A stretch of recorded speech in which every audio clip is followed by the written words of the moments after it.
சிபில் வந்து யாருக்கு கடன் கொடுக்கணும் யாருக்கு கடன் கொடுக்காதுன்றது அவங்க சிபில் நிறுவனமோ இல்லை மற்ற எந்த நிறுவனமோ சொல்ல மாட்டாங்க. அவங்க வந்து அவங்களுக்கான ஸ்கோரை மட்டும்தான் கொடுப்பாங்க, கிரெடிட் ஸ்கோரை மட்டும்தான் கொடுப்பாங்க. அந்த ஸ்கோரை வச்சு வங்கி முடிவு பண்ணிக்கலாம். அப்போ இந்த வங்கிகள் கராரான ஒரு விதிமுறைகளோ இல்லை ஒரு அவங்க உருவாக்கப்பட்ட விதிக்கீழோ பல பேர் பொருந்தாமே போவாங்க. ஆனால் அவங்க திருப்பி கட்டக்கூடிய திறமை கூட இருக்கும் அவங்களுக்கு. அவங்க நேர்மையாக இருப்பாங்க, திறமையாக இருப்பாங்க. ஆனால் அவங்க கேட்கக்கூடிய அந்த க்ரைட்டீரியாவுக்குள்ளே அவங்க வரமாட்டாங்க, அவ்வளோதான். இப்போ உதாரணத்துக்கு ரோடு ஓரத்தில் இருக்கக்கூடிய ஒரு அயன் பண்ணுறவங்களுக்கு அவங்களுக்கு எங்கே பேங்க் ஸ்டேட்மெண்ட்டோ இல்லை ஒரு ஐடியோ அவங்க எந்த ஒரு டாக்குமெண்ட் வைஸ் பார்த்தா அவங்ககிட்ட எதுவுமே இருக்காது. கம்பெனிக்கான கடைக்கான ப்ரூஃபோ எதுவுமே இருக்காது. ஆனால் வங்கியில் இதெல்லாம் நீங்கள் கொடுத்தாதான் கடன் கொடுப்பாங்க. அப்போ இந்த இடத்த நிரப்புறதுக்கு தான் இந்த என்பிஎஃப்சி நிதி நிறுவனங்களோட வேலை.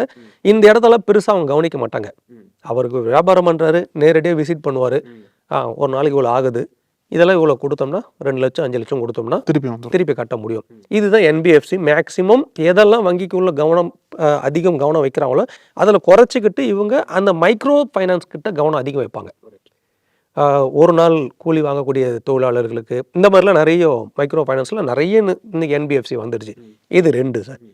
இந்த 2மே பெரும்பாலும் பார்த்தீங்கன்னா உங்களுக்கான நேரமும் இருக்கும் திருப்பி கட்டுறதுக்கு. இன்னொன்று வட்டியை வந்து உங்களுக்கு நிர்ணயிக்கப்பட்ட வட்டி தான். அதாவது ஆர்பிஐயால் அவங்களோட விதிமுறைக்கு உட்பட்டது இவங்க எல்லாத்தையும் நிர்ணயிப்பாங்க. இவங்க நினைக்கிற மாதிரிலாம் அதிகம் பண்ணிட முடியாது. 2 இந்த 2 தவிர்த்து பொதுவாக நம்ம பல வங்கிகள்லாம் வந்து பெரிய லெவலில் வருவதற்கு முன்பு, தனியார் வங்கிகள்லாம் வருவதற்கு, நிதி நிறுவனம் வருவதற்கு முன்பு பாரம்பரியமாக நம்ம மக்கள் வாங்கப்பட்டது வீட்டு அருகில் இருக்கக்கூடிய ஃபைனான்ஸ் கம்பெனிங்க. அங்கேயே தெருவூர்லேயே அவங்க ஊர்லேயே இருக்கக்கூடிய ஃபைனான்ஸ் கம்பெனிங்க, பதிவு பெற்ற ஃபைனான்ஸ் கம்பெனி, பதிவு பெறாத நிறைய தனிநபர்கள் கடன் கொடுப்பாங்க. அது வீட்டிலேருந்தே கொடுப்பாங்க. அவங்க காலையிலையோ மாலையிலையோ இல்லை வாரத்துக்கு ஒரு முறையோ போய் கொடுத்தவங்ககிட்ட வாங்கிட்டு வருவாங்க. இதுவும் நம்ம பாரம்பரியமாக ரொம்ப வருடங்களாக புழக்கத்தில் இருந்தது இந்த முறை தான். வங்கியோ நிதி நிறுவனங்களோ கடந்த 20 வருடமாக தான் அதிகம். இன்னும் குறிப்பாக 15 வருடம் தான். 2005க்கு மேலே தான் நிறைய, 10க்கு மேலே தான் நிறைய இது வருது உள்ள. இப்போ இந்த தனிநபர் கடன் வருது பாரு, இந்த தனிநபர்கிட்டேருந்து வாங்குறது.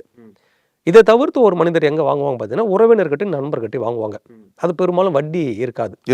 ரொம்ப ரேர் தான் சில பேர் வட்டிக்கன் கொடுக்குறதுன்னு வட்டி இருக்காது.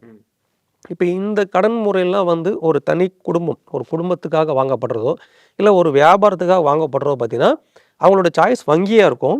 வங்கிக்குள்ளே அவங்க பொருந்தலைன்னா நிதி நிறுவனமும் அவங்க சப்போஸ் அவங்க கிரைட்டீரியாக்குள்ளே வரல இல்லை தாமதமாகுதுன்னா அவங்க வீட்டு அருகில் இருக்கக்கூடிய ஃபைனான்ஸ் கிட்ட வாங்குவாங்க. இல்லை நண்பர் உறவினர் பொதுவாக முதல்ல அங்கே தான் கேட்பாங்க.